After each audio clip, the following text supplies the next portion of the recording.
Suite aux décisions controversées de l'administration d'Alassane Ouattara, la Côte d'Ivoire semble de nouveau frôler une grave crise politique. Laurent Gbagbo, avec ses propos bien assurés à Port-Bouët, annonce clairement que la crise voulue par ses adversaires aura bel et bien lieu. Le président Alassane Ouattara semble avancer vers un 4e mandat, en contradiction avec les dispositions constitutionnelles de la Côte d'Ivoire. Pire encore, son administration a, par des décisions opaques, empêché la participation des principaux leaders charismatiques à la prochaine élection présidentielle. Si tout laisse penser qu'il pourrait à nouveau échapper aux conséquences légales, comme en 2020, les récents bouleversements du paysage politique ivoirien pourraient bien le contraindre à revoir ses plans. En 2020, pour justifier sa candidature jugée illégale, le président Ouattara avait invoqué un cas de force majeure. L'opposition, via la CNT, avait tenté de s'y opposer, mais sans succès. Une tentative insuffisamment préparée, tant sur le plan opérationnel que diplomatique. Et surtout, Laurent Gbagbo était encore absent de la scène politique. Celui que beaucoup considèrent comme l'homme politique le plus populaire de Côte d'Ivoire. Cette fois-ci, tous les ingrédients semblent réunis pour ébranler le navire RHDP, malgré sa solidité apparente ces dernières années. En effet, grâce au travail méthodique de Tidjane Thiam à l'international, la France ne soutient plus Alassane Ouattara. Ce dernier, rappelons-le, n'aurait sans doute jamais pu prendre le pouvoir face à Laurent Gbagbo sans le soutien actif de la France de Nicolas Sarkozy, lequel a depuis interpellé Ouattara sur l'inutilité d'un 4e mandat, source Afrique Intelligence, qu'il a épaulé sur tous les fronts. Avec Emmanuel Macron, le ton a changé. Le président français s'était déjà exprimé en faveur d'un retrait de Ouattara dès 2020, saluant sa décision, finalement non tenue, de ne pas briguer un nouveau mandat. Tweet du 5 mars 2020 ? Il aura fallu plusieurs mois et de nombreuses missions diplomatiques pour que Macron accepte finalement de continuer à collaborer avec Ouattara. Un soutien très tiède résumé par un « c'était le moindre mal », comme pour justifier un choix contraint. Aujourd'hui, les alternatives à Ouattara ne manquent pas. Tidjane Thiam, ami personnel du président, Laurent Gbagbo, mais aussi plusieurs hauts cadres du RHDP, sont prêts à prendre le relais.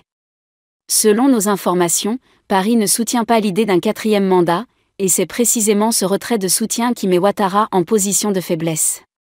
Lors de la crise de 2010, l'armée française basée à Port-Bouët jouait un rôle crucial dans la sécurité du président Ouattara. Cette fois, elle ne reconduira pas son soutien en cas de crise. De plus, aucun responsable de l'administration actuelle ne sera accueilli en France dans un tel contexte.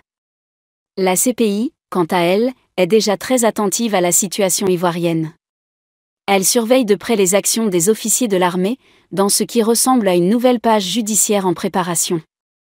Ces développements galvanisent l'opposition, au point que Tidjane Thiam, artisan du revirement diplomatique de la France, affirme que « la bataille est déjà gagnée d'avance ».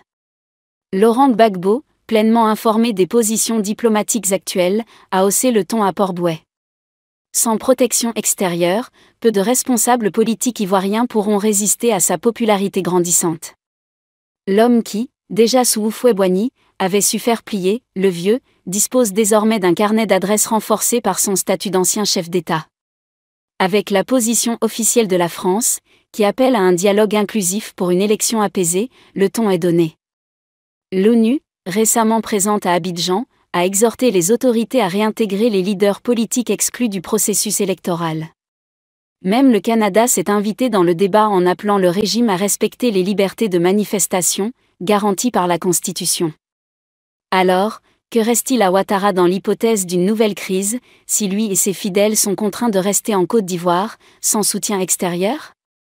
Rappelons que les pays de l'AES, Burkina Faso, Mali et le Niger, et le Ghana seront également fermés aux actuels dirigeants de la Côte d'Ivoire. L'AES entretient de mauvaises relations avec le régime Ouattara, accusé par Ouaga d'être à la base de sa déstabilisation. Le camp Ouattara peut-il résister à une opposition unie ? Que dire des défections annoncées de cadres du RHDP qui pourraient mettre le régime Ouattara à terre dès les premières réactions internationales ? Car, malgré les discours lissés des plateaux télé, plusieurs cadres du parti au pouvoir sont prêts à tourner kazakh. Ils attendent pour beaucoup le moment opportun, pour éviter des représailles. Le navire RHP tangue dans tous les sens. En l'état, seules des élections justes, inclusives et équitables pourront sauver ses membres. À méditer.